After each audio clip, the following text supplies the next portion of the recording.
Okay, I'm back. So, how has your week been? I know I changed the background. I had an interview yesterday and I realized this is more relaxing. So, how are you? My week was good. Let's see. It was quite busy. I tried to stay as much as possible from social media because I had real work to do. So my week went really fast and I'm super happy. Like, it's Saturday, weekends are my chill times, and this conversation is usually like very relaxing for me. So again, welcome to today's live show. I have a very important topic for you. It's COVID-19 recovery for Africa. We all know COVID-19 has totally disrupted the entire world, right? Life is not the same. Life as we knew it before is not the same. So for me, I've had people reach out to say, hey, Toyin, what can Africa do? What's going on, right? The impact on the continent economically has been really devastating. Like, what's the way forward? What does economic recovery look like for countries in Africa?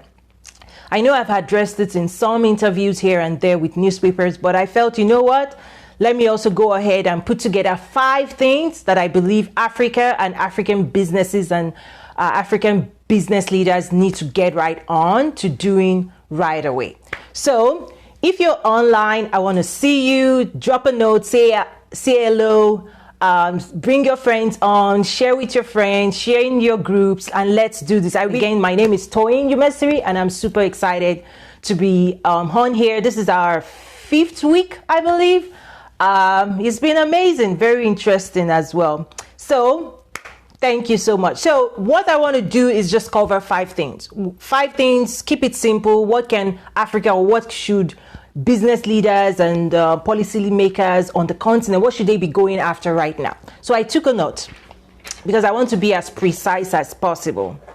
So the first thing I would say is start thinking regional and global.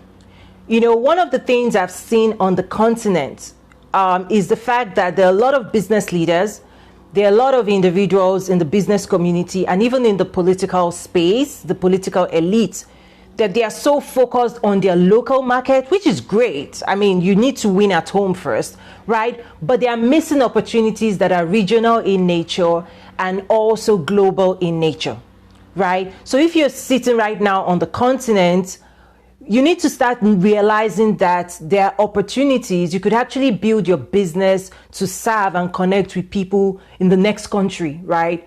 Maybe if you're in Nigeria, you could connect with people in Ghana, in Kenya, in Rwanda, right? You need to start thinking regional. Don't just think in the context of your local market, but now start thinking about, okay, what can I do with Ghana? What can I do with Egypt? What can I do with other regions on the continent? And then beyond that, also start thinking about global. How do you connect your work, the work that you do, the business that you're building? How do you connect it to the global market? That's what China did. That's what India did. That's what Vietnam did. That's what Chile did. Because when you start looking at the opportunities beyond your borders, you start creating a different type of growth strategy for your economy that is not just your local market. I know sometimes Nigerians will say, oh, our market is big enough. Yes.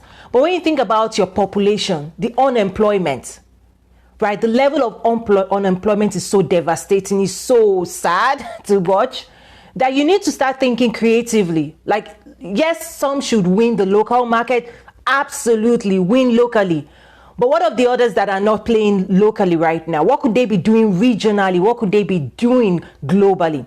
That's what I'm saying. So number 1, think regional, think global. Don't just think, oh, my local market is big, I'm good, I'm fine. No, the world is available to you. So that's something you should start doing. And that's one of the things we also help with Nazaro in terms of connecting your products, your services to the global market, because we know even for you moving from your local, regional to the global market, the rules of the game, they're different, right? So the way you play in your local market, in terms of the way you transact, the way you exchange goods and services, the way you exchange even money exchange is different from when you move regional. Once you move regional, you start realizing, oh, Yes, even though in the local market I'm transacting my local currency, now I'm talking about somebody else's, some other country's currency, like Ghana. You start thinking about what currency are we going to exchange with. That's why usually they peg it with the US dollar. Now, when you move global, the rules also change.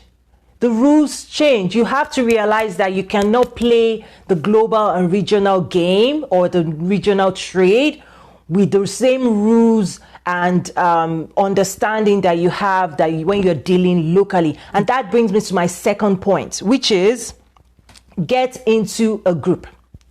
Get into a community. Number 2, in order to recover from COVID-19, this time around, you cannot go by yourself. I know a lot of times people in Africa, they're like, this is my business, this is my thing, just me, myself, and I. Well, if you want to win regionally and globally, you cannot win if you're going alone, right? The rules of the game, it is so intense. It is extreme. You have to go with a winning strategy, and that requires you to partner, to collaborate, to engage beyond yourself. And once you're engaging with other people, it comes with the legal structure that backs it up, the contracting structure. Because if you want to expand, from Ghana to Egypt, you're not going to move all your office or move everything to Egypt. No, you're going to have to assess that market. Somebody in Egypt that understands the requirements of the consumers in Egypt should be who you should be targeting and partnering with and engaging and forming a trade transaction. So in the world of regional and global trade, it does require you to partner, to work with people, to be open, to not just think about your own needs, right? If you remember a few weeks ago, I talked about when you're building your business and when you're trying to deal with a customer, you have to apply EQ. A lot of times I see people thinking, oh, me, I just want to make money. No. Nobody cares if you want to make money, but if you can help other people win, if you can make your business relevant to another people, if you can design a proposal that helps other people win, it's a win-win. I win, you win, we all win, right? That's the thing you have to pursue right now. So get in a community, get in a group, get in an association, start engaging collaboratively. You cannot win if you're going all by yourself, regionally or globally. Maybe locally, you can do your own, you can stay local. If all you want to do is do your own thing, yeah, stay local. But if you want to move regional, if you want to move to the global market, you now have to start being collaborative. Now, so number 3, one of the things I also try to tell people is you don't know what you don't know. So you need to be open to learning. Not just open, actually, you need to pursue knowledge. When you're going from local market to regional market to global market, these are markets that are extremely sophisticated. The rules of the game, the engagement looks different. So if this is your first rodeo on that path, you don't know what you don't know, and you could trip, you could make mistakes that are extremely costly. So for you, I would say pursue knowledge. And that's one of the things we've done. We've started putting knowledge together, information together, courses, e-courses together that can help people that want to go on this journey, because we believe this is a journey of a lifetime, right? And you could go by yourself, right? You could go by yourself and say, hey, I'm going to figure this out by myself. Fine, right? You might find out 2, 3, 5 years from now, you might spin a few times, you might lose some, it's so costly, right, to also go regional and global, but the rewards are also amazing, right? But what we've started doing is making sure we've bundled information like export development, like business and sales channels development, like those are information we've bundled, and we're saying, hey, a few hours of your time reading this could help you position yourself better, right? Instead of just making your own mistakes. We can teach you in terms of what we know to help you be as successful as possible, because we know this journey is pretty intense. So no, that's number 3. Not just be open to knowledge, but you actually need to pursue and aggressively pursue information, knowledge about how the world of global trade works and regional trade, right? you have to pursue knowledge about how the world of global trade, how it is, right? You can't just assume that the way you're transacting in your local market is the same expectation that people have on the global market. It doesn't work that way. The instruments of trade looks different. So number 4, I really want to make sure I get this right because these are important topics, right? Number 4, African leaders, African businesses, those in Africa, the youth, even the youth of Africa needs to start acquiring digital skills, right? When you're moving regional, when you're moving global, all of a sudden, you may not be able to see that person face to face. These are people all over the world that you need to connect with. So the digital capability to connect with your clients, to connect with your partners, to connect with your potential consumers or customers all over the world requires us to be as savvy as possible when it comes to digital skills across board, right? So that's something, as Africa is exploring, coming back out of COVID-19, the world has changed. The world has gone digital. So if you're saying, if I cannot meet you in person, if you cannot come into my office, if you cannot connect with me, then I'm not going to do business with you. Well, guess what? that's what is already excluding you from the global market. I've done transactions with, several people in China that I've never in my life met and I may never meet, right? I've never met them in person and I may never meet them. But guess what? With their digital skills, they're able to connect. They're able to make money online, whether it's e-commerce, whether it's just simple being able to communicate, cross-border, right? Being able to transact, even looking at, just video chats and being able to engage. Like, this is the time, as you're coming out of COVID-19, this is the time for everybody in Africa to forget the old life of come into my office, make an appointment, and then the person sits down for 1 hour, 2 hours. Like, nobody's got time to waste. Like, that's over. That's over. So post-COVID, you need to be ready to transact and engage digitally. That's it. Like, tell as many people as possible. All those things the business community in Africa used to do and say, hey, when you want me to meet me, you want to see me, come to my office, I'll meet you at 10. The world has moved past that. The world has moved on. So that's something we want to tell people, businesses and the youth of Africa.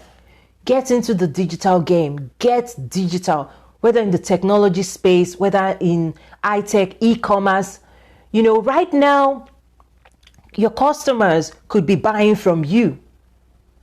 Right now, not just customers in your local market. I know a lot of us in the diaspora, we just want to click and buy from Africa. That's something we are solving for, right? We are solving, but the reality is, if you don't have the digital skills to take your product and list it on a digital platform and make it ultimately available for customers all over the world, then you're already disconnected from that global market.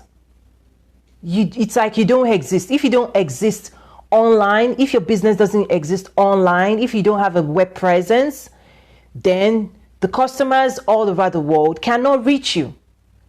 They cannot reach you. So I know I cannot say this hard enough, but it's extremely important that every business on the continent go digital. Like, have a web presence. Because if you don't have a web presence, it's as good as you don't exist in the regional and the global market. That is so important. Maybe that should have been my number 1, right? Maybe that should have been the first thing.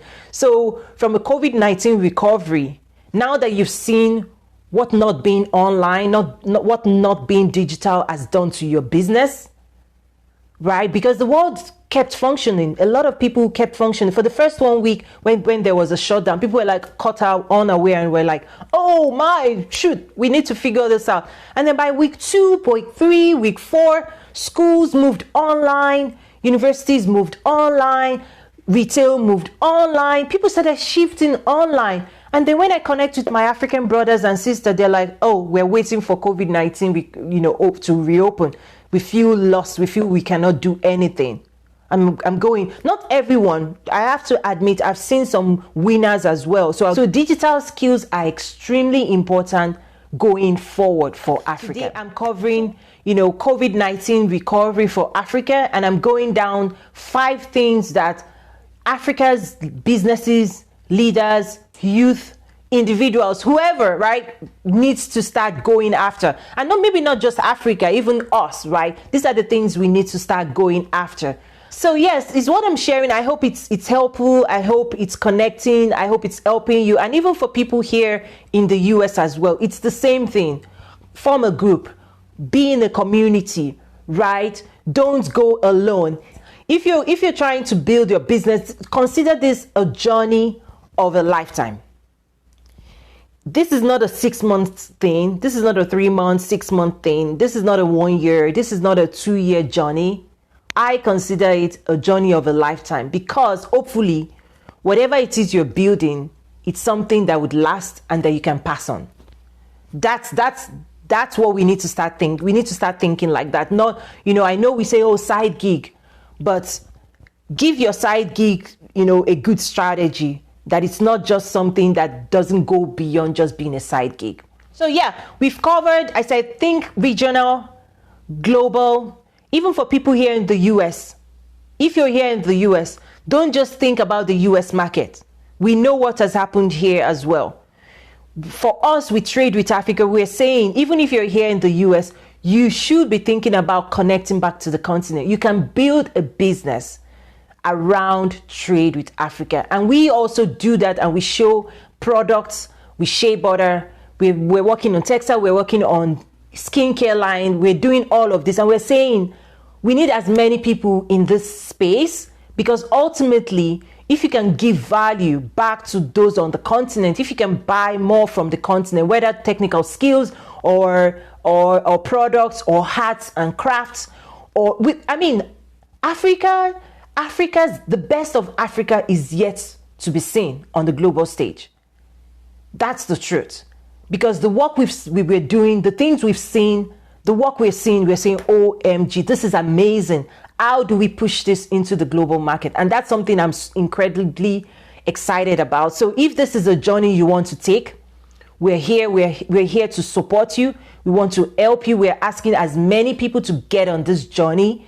It's an amazing, extremely rewarding business, and again, it's a journey of a lifetime. So we've covered go regional, go global.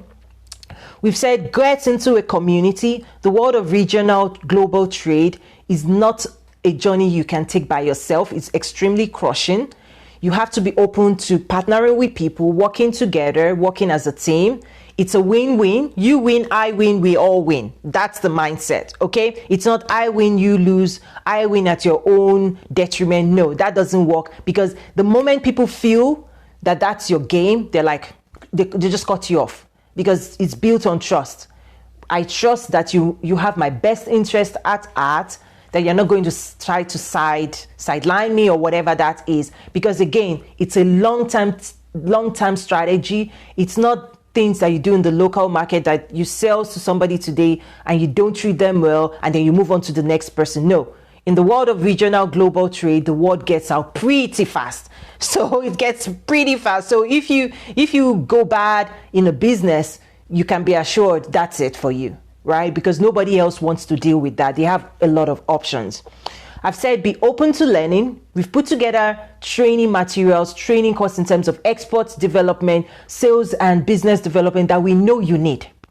If you've never done this before, if you go on this path, you will make mistakes. We've made ours, and we're saying we don't want other people making mistakes. And we've now put that together. It's available on nazaru.trade, so www.nazaru.trade. We have courses lined up there where you can easily take, you can procure, take those courses, and all of a sudden it opens your mind to new ideas and things you can now use to build your business. We've talked about acquiring digital skills. And the last thing I want to talk about today is be open to connecting with people that have done this before. Okay. I know sometimes our pride doesn't let us learn from people, right? We're like, I see you, I don't want to approach you. For whatever reason, when you're in the world of regional and global trade, have no shame. Like, for real. Like, I have no shame. So let me give you a gist of something I've had to do before. So when I was in corporate America, I won't mention names, just for privacy, right? There was this CEO that I wanted to meet. And I put the word out on the street. I said, this is the person I've got to meet. This person needs to hear what I'm working on. I need to connect with this person. And I put the words out on the street. I was like, where can I meet this guy? Where is this guy going to be? So guess what? One of my contacts, I knew what I wanted. There was a day she just emailed me and said, Toyin, this person is going to be a keynote speaker at this event. Be there early. Boom. I was like, you bet, I'm gonna be there. So I went to the hall. I strategically positioned myself by the door. Okay, I knew the party would come. When he finished his speech, the party is going to walk on. I positioned myself. So yeah, the event started. He gave his speech. Everybody clapped. Bam, bam, bam. And when it was time for this CEO to walk out, he was walking past me, and I just stood up and it's just so funny. I stood up and I basically just easily stood up and I'm kind of blocked him. I was like, you've got to hear me today. I want to talk to you. And he was like, okay, good. And I was like, I started talking and he was like, wow, okay. And guess what? There was a line of people trying to get in. I was like, you guys, not today. This is my day to connect with this person. And he was like, okay, let's walk together. And I was like, yeah, we got to walk together. So for like 5 minutes, myself and the CEO, we walked out the door of the building. We walked on the street and I was talking to him. This is what I'm doing about Africa. What do you need? And I engaged with him. And I saw people coming behind us trying to get this attention. I was like, nope, I'm not leaving his side until I get what I need. So I did, and that has built like a very rewarding relationship with this CEO, and till today we stay connected. So I'm just saying, if you're trying to get into the space, okay, hold on, I need to drink some water. I see my throat. Okay, so like I said, if you're trying to get into this space, you've got to look around you. Those people that have been winning, that understand this world, trust me, they're not going to approach you. Nobody's going to come. Like the work we are doing and we're offering information, that doesn't happen. In the world of global trade, people are extremely busy. In fact, their knowledge is their livelihood, so they do not share. So it's up to you to be aggressive. It's up to you to inject yourself into their world. It's up to you so that when they see you, they know this person is extremely serious. But what I see a lot of times is I put content out there, like content that are worth a lot. And then I see my community go, And I'm like, oh, wow, okay. To be honest, that's one of my own frustrations, is that I don't sense the hunger from my community. I don't see us show up. Even when I have the Trade with Africa Business Summit, I say a joke and say, imagine if it's Trade with China Business Summit, the flood of people that you're going to get. But when you say Trade with Africa Business Summit, this is not charity. This is about providing you network contacts that you can then use to build your own work, your own livelihood. Because I see that nobody is doing that for us, and nobody will do that for us. Like, you're going to wait forever if you're expecting somebody else to come and teach you how to know what they know without you giving value for value. So that's the last thing I would say to those in Africa. Be hungry for knowledge, but also look around you. Find leaders, find people that are winning, find people that have got it right, and run after them. Like, chase them. Be hungry. That's my own personal frustration, is like, I see a few people like hungry and all that, but for the content that we've been putting out there for years, I'm like, wow, why are people not hungry for this? This is jam, this is raw go. This is something that you could take and run. And I do get some, feedback. So to be clear, I do see people that are running with the information we're getting, but I'm saying it's not enough. I'm not seeing enough. So for me, my joy is to see 5-10 years from now, those that started this journey that we're saying go ahead and start, is to see them 5-10 15 years from now, 20 years from now, owning their stuff, like owning the land for real. Like, that is my joy. That's going to be my joy, to say I played a part in making that happen. So to be clear, what we're doing is not charity, but we're providing value for value, real content, real information, real network that is a game changer, that will be a game changer for you. So for those people in Africa, I'm like, get hungry. Like, get hungry. I am like, people that know me know, okay, Toyin might look, oh, she's this. No, for real, Toyin is like, when you get into the boardroom or the business room, oh my goodness, you don't get here by being, oh, come and help me. No, you inject yourself into the global narrative, right? You insert yourself into the room. People will say, oh, create a seat at the table. Oh, no, create your own table. Pull up, bring your own chair. Like, for real, for me, that's it. Don't wait for anybody to invite you into a room or wait for you to pull a chair up for you. No, start getting your own stick. Build your own chair, build your own table, and then invite those you want into the room. That's it, man. For it, like, I think today I'm going, like, there's another side of me I'm showing today. It's like, I think the hold is gone. Let's get to work, guys. Let's get to work. Don't wait for anybody. Don't expect anybody to bring you in into something. No, it doesn't. The world that I've seen doesn't work that way. Let's build our own table. Let's build our own companies. Let's build our own businesses. Let's collaborate. Let's partner. Let's do this. So, what say you? So those are the things I have for today. It's just the fact that yes, I mean, there are many people that might not, entrepreneurship is not for everybody. I have to declare that it's not for everybody. In fact, today, there's a part of me that kind of is jealous when I see those that I left behind in corporate world. I'm like, guys, you guys are having a ball. Those things I used to complain about, the boss, all those political stuff that happens in corporate. I'm like, that is nothing. Like, if somebody's paying you to move papers and to do this or that, just stay there. Stay there. Get their money, get that money, do whatever it is they want you to do. Go home to your family and have fun, because that world is the easiest thing you can be doing. I'm telling you, I've been there. I was in corporate America for years. I've been there, I've done that. And compared to what it takes to be an entrepreneur, it's a walk in the park. So for those in corporate world, if that's the stamina and that's what you have, honestly, so there's a part of me that is like, oh, that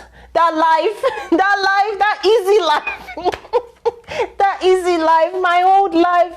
But the incredible thing is that the reward of entrepreneurship, you come alive, you're really you're running on all your engines. Like, you're using your entire skills. You feel alive. You're connecting. You're making a difference. You're connecting with people. It has its challenges, but boy, the reward is incredible. I have a YouTube channel.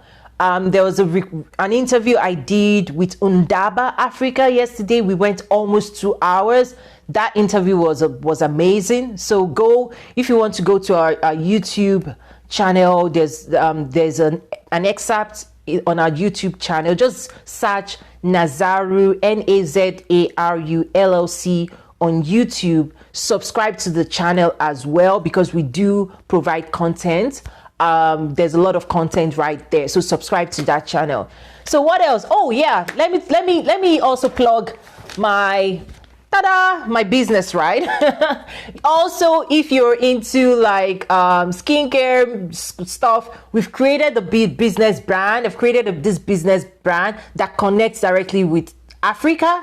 We have amazing products made from raw materials like shea butter that comes all the way from Africa. I'm wearing one of my own lipsticks. Actually, I blended 2 of them. So they're amazing. They're non-drying lipsticks, right? Just incredible. If you want to contact me, our email is info@nazaru.com. I would absolutely love to connect with you. We also have a digital community. If you're not part of that community, you need to go join. It's www.nazaru.trade, and you're going to find people there. And finally, I have a big announcement to make.